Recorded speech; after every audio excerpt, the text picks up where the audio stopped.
Video केवल जानकारी और शैक्षणिक उद्देश्य के लिए है। किसी भी फाइनेंशियल निर्णय से पहले अपने सलाहकार से परामर्श लें। आज का समय बदल चुका है। केवल पढ़ाई और नौकरी पर भरोसा करना अब किसी को आगे नहीं ले जाता। असली परिवर्तन वही होता है जहां आप मेहनत, योजना और सही निवेश का संयोजन करें। बैंक का लोन डरने की चीज नहीं बल्कि अवसर की चीज है, लेकिन उसे अवसर बनाना आपकी समझ का काम है। इस सीरीज 6 में हम 3 नए और दमदार बिजनेस आइडिया देखेंगे जिन्हें आप बैंक से लोन लेकर शुरू कर सकते हैं और जो आपको आर्थिक रूप से मजबूत बना सकते हैं। ये ऐसे आइडिया हैं जिन्हें आप छोटे शहरों, कस्बों या गांव से भी शुरू कर सकते हैं और साथ ही बड़े शहरों में बेहतर मुनाफे के साथ में चला सकते हैं। पहला बिजनेस है पानी भरने और शुद्ध पानी वितरण यूनिट।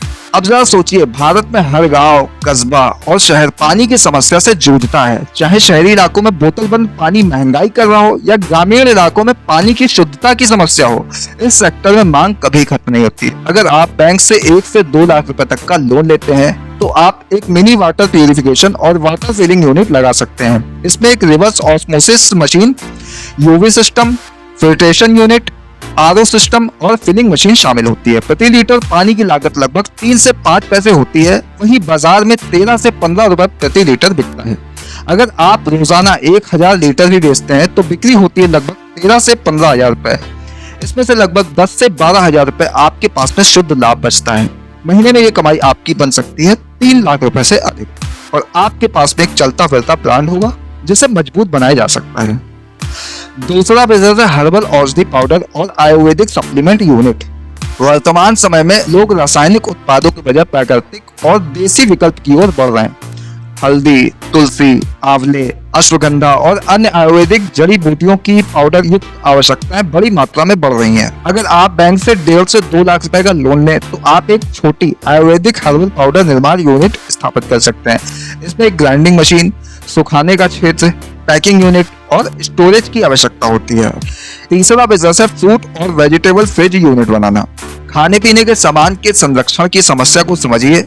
बहुत से उत्पाद बिना संरक्षित बने खराब हो जाते हैं और थोक बाजार में अच्छे मूल्य नहीं मिलते हैं। यदि आप बैंक से 3 लाख रुपए का लोन लेते हैं तो आप एक छोटी फ्रूट वेजिटेबल फ्रिज यूनिट स्थापित कर सकते हैं जिसमें फ्रोजन स्टोरेज, पैलेटाइज मशीन, थोक पैकिंग और ड्रॉप ऑफ सुविधा शामिल होती है। कच्ची सब्जियों को फ्रोजन पैक करके थोक व्यापारियों, रेस्टोरेंट और होलसेलर्स को बेचा जा सकता है।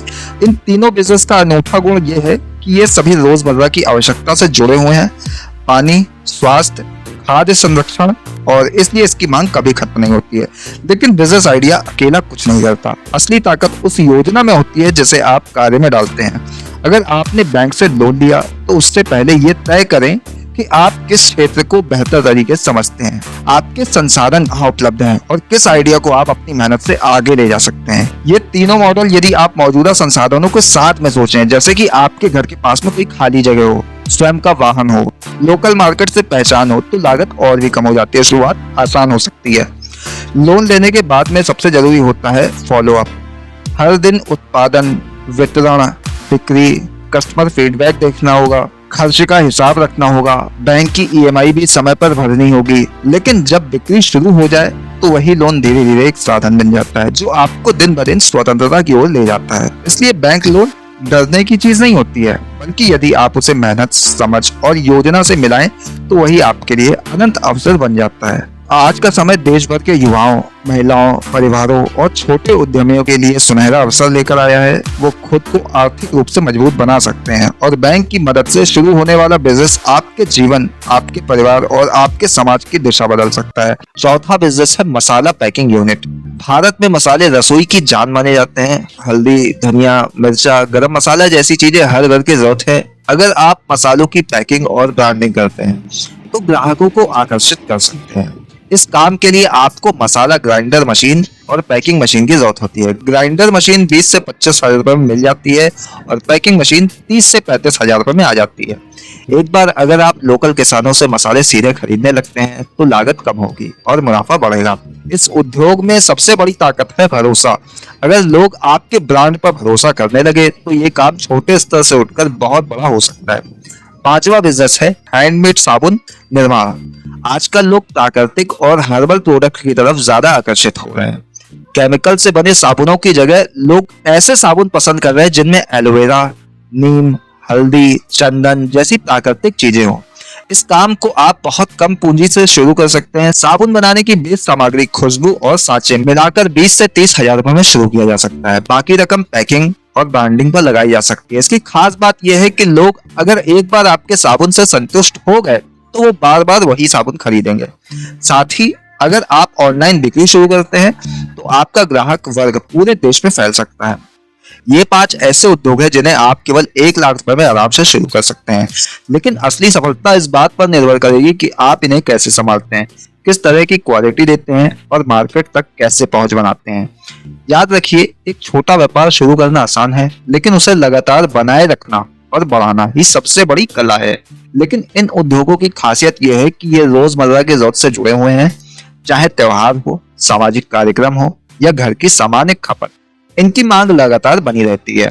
यही कारण है कि अगर आप इन उद्योगों में से किसी एक को भी सही तरीके से शुरू करते हैं तो ये आपको आगे चलकर स्थायी आय के साधन दे सकते हैं। छठा बिजनेस है पापड़ और नमकीन निर्माण। भारत में स्नैक्स का बाजार बहुत तेजी से बढ़ रहा है। चाहे शहर हो या गांव, लोग रोजमर्रा में पापड़ और नमकीन का इस्तेमाल करते हैं। इसे घर के साथ साथ शादी ब्याह और समारोहों में भी खूब खाया जाता है। अगर आप चाहें तो एक छोटे स्तर की यूनिट 1 लाख रुपए के अंदर आसानी से शुरू कर सकते हैं।